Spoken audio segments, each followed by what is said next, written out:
मुंबईतून महापौरांसमोरच पालिका कर्मचारी मॅनहोलमध्ये पडला। माटुंगा परिसरात पाहणी करत असतानाची ही घटना घडली। मुंबईतल्या मॅनहोलची दयनीय अवस्था त्यामुळे चव्हाट्यावर आली आहे। पहिल्याच पावसात मुंबईत अनेक ठिकाणी पाणी तुंबलं। आज मुंबईमध्ये मुसळधार पाऊस झाला, त्याची पाहणी करण्याकरता महापौर मुंबईत दौऱ्यावरती होत्या आणि त्यांच्या समोरच ही घटना घडली।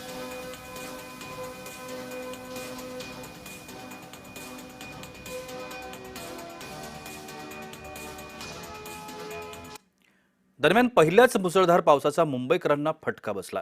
दादरच्या पूर्व भागामध्ये झाड कोसळलं। सुदैवानं यात कोणतीही जीवितहानी मात्र झाली नाही।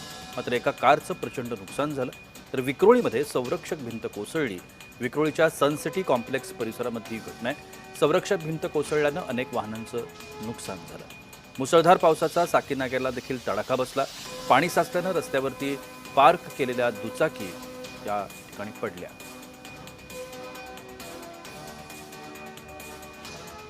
3 ठिकाणची दृश्य आपण स्क्रीनवर पाहतो।